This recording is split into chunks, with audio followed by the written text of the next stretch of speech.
Pour en parler, eh bien, ce soir, nous recevons Thierry Santa, président du Congrès et du Rassemblement Les Républicains. Vous entendez ce souhait du Premier ministre de poursuivre le dialogue. On comprend le dialogue entre tous les partenaires, mais vous en êtes parti. Question, le Rassemblement Les Républicains émet-il des conditions pour revenir au sein du G10 ?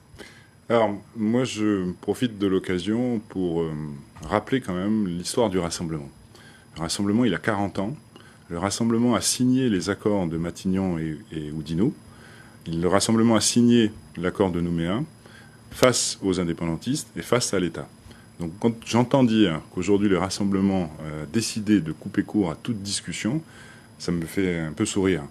C'est l'ADN même du Rassemblement a été de créer les conditions du dialogue depuis toujours avec nos partenaires pour faire en sorte que la Nouvelle-Calédonie reste au sein de la France. Parce que c'est notre objectif, ça a toujours été notre objectif et ça sera toujours notre objectif. Et s'il s'agit de discuter en ayant ce principe à l'esprit, nous sommes ouverts à toute discussion. Mais s'il s'agit de continuer à discuter, comme c'est le cas aujourd'hui, dans l'ambiguïté la plus totale, à ce moment-là, le Rassemblement, effectivement, ne participera pas à ce genre de discussion. Thierry Santa, je précise, vous êtes du Rassemblement Les Républicains, mais président du Congrès. Vous parlez de non-respect de la charte de confidentialité du groupe de travail, le texte, l'exposé des motifs qui accompagnent la proposition de délibération. Est-ce que vous l'avez signé ? Alors, ça rejoint un peu la critique que j'ai entendue encore hier soir de la part de Philippe Gomez, comme quoi j'aurais été désavoué par mon mouvement politique. Je voudrais dire aux Calédoniens, il faut que les choses soient claires ce soir, que c'est bien une décision que nous avons prise collectivement avec tout le bureau politique du Rassemblement. On a bien décidé de quitter le G10 pour deux raisons. La première est une raison de forme, c'est ce que vous dites. Il y avait une clause de confidentialité dans ce groupe qui a été signée par tout le monde et qui consistait à créer les conditions d'un dialogue apaisé, ouvert, en toute sincérité, en toute confiance, et pas en pensant à éventuellement retrouver ces mots dans les réseaux ou sur les ondes radio. Ce dialogue, cette confidentialité a été bafouée. Mais je voudrais aussi préciser autre chose. Ce n'est pas une confidentialité pour faire les choses dans le dos des Calédoniens. Moi, j'ai toujours dit que ce groupe de travail était un groupe de discussion, et uniquement de discussion, et certainement pas de décision. Donc ce reproche qui nous est fait aussi de vouloir négocier dans le dos des Calédoniens, je pense qu'il faut le faire à ceux qui voulaient que ce groupe soit confidentiel et décisionnel, ce qui n'a jamais été notre cas. Ça, c'est la raison de forme. La raison de fond, c'est aussi notre opposition à ce fameux exposé des motifs qui accompagne la délibération sur la date du référendum. Cet exposé des motifs, pour nous, est tendancieux, d'une part, et obsolète. Tendancieux parce qu'il reprend finalement un certain nombre de dispositions du préambule de l'accord de Nouméa, mais en exagérant énormément la partie des ombres de la décolonisation et en minimisant au maximum la partie des lumières de la décolonisation. Donc pour nous, c'est inacceptable, c'est déséquilibré, mais aussi obsolète, parce que justement, il s'appuie sur le préambule de l'accord de Nouméa. Le préambule de l'accord de Nouméa a été rédigé et signé en 1998. Nous sommes en 2018. 20 ans se sont écoulés. 20 ans au cours desquels il y a eu tout le transfert des compétences, sauf les compétences régaliennes. Aujourd'hui, la Nouvelle-Calédonie est complètement autonome, il faut le savoir, dans la vie quotidienne de la population calédonienne. C'est le Congrès de la Nouvelle-Calédonie qui décide.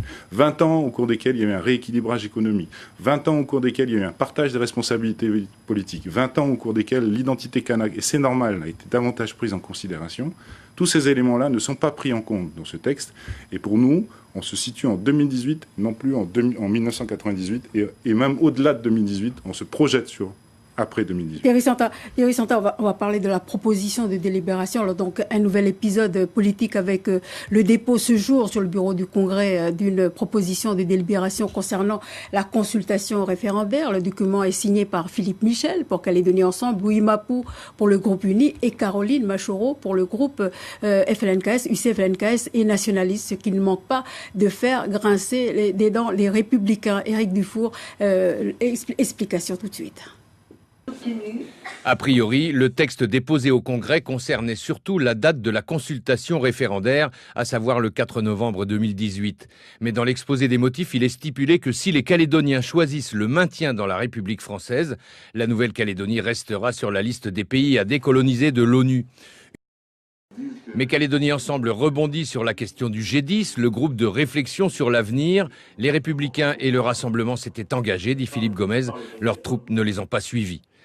Thierry Santa, votre réponse à Philippe Gomez, rapidement ? Alors c'est très bien, puisque dans votre reportage, il est bien spécifié que le texte a été déposé ce matin sur le bureau du Congrès avec 3 signatures. Louis Mapou, Caroline Massereau-Régnier et Philippe Michel.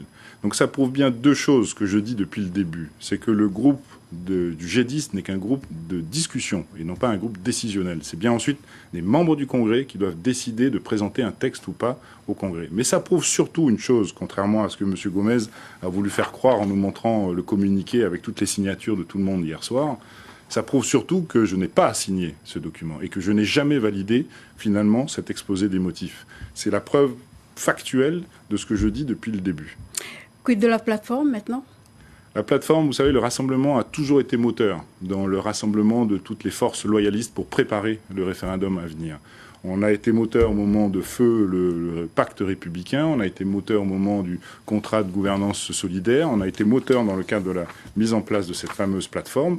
On considère toujours qu'il est nécessaire que les membres de la tendance loyaliste se regroupent pour préparer au mieux ce référendum. Ça prouve au moins une chose, c'est qu'il est nécessaire qu'on continue encore de discuter longtemps entre nous pour arriver à convaincre nos partenaires loyalistes que la seule solution pour continuer à avancer les uns avec les autres, c'est d'avoir à l'esprit en permanence le seul objectif de maintenir la Calédonie dans la France, qui nous permettra de vivre en paix les uns avec les autres, dans le respect de nos différences, de nos convictions, de nos légitimités respectives. C'est que comme ça qu'on arrivera à continuer à vivre en paix en Nouvelle-Calédonie, dans la France. Thierry Santa, merci d'avoir accepté notre invitation Merci et beaucoup merci pour pour toutes ces précisions.